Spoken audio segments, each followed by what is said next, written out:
let's get a quick check down what's playing out with the global economy. We've seen Bitcoin there falling today, cutting short a recent rebound as traders remained largely cautious towards cryptocurrencies with an anticipation of key U.S. Economic readings, adding to the risk-averse mood. You see Bitcoin fell about 1.1% to $87,815.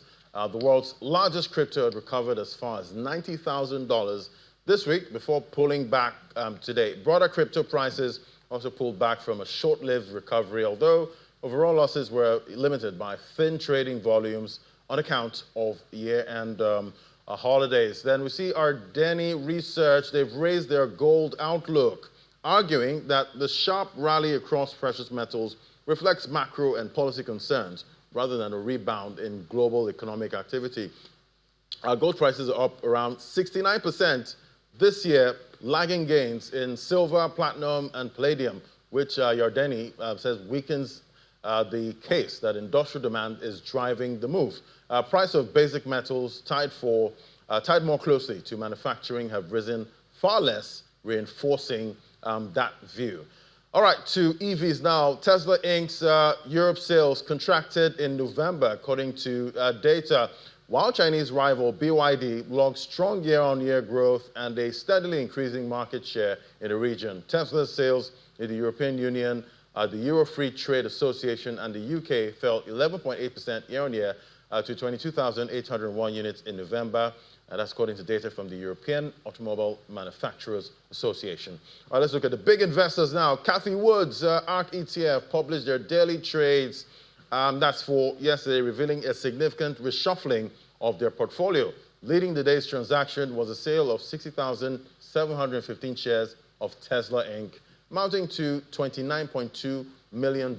This move continued to trend, the continued trend observed last week, where ARK sold 124,000 shares of Tesla, indicating a strategic reduction in their holdings of the electric vehicle maker. On the buy side, ARK made a substantial investment in Oklo Inc., acquiring 107,000 shares valued at $8.9 million through its ARKQ ETF.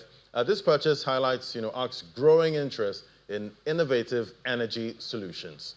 To aviation now. Ryanair, they fined 255 million euros for abuse of dominant position. That's according to Italy's competition authority. They fined the Ryanair DAC and its parent company, Ryanair Holdings PLC, over 255 million euros for abusing its dominant market position to hinder travel agencies. The fine follows an investigation that found Ryanair implemented an abusive strategy against online and traditional travel agencies from April 2023 through at least April 2025. And to social media now. TikTok owner ByteDance, they're planning to step up their already heavy investment in artificial intelligence next year, as China's largest technology group has raced to narrow the gap with U.S. rivals. The Financial Times reported people familiar with the matter also confirmed that the Beijing-based company has drawn up preliminary plans to spend about 160 billion yuan. That's $23 billion in capital expenditure in 2026, up from roughly 150 billion yuan invested in AI infrastructure this year.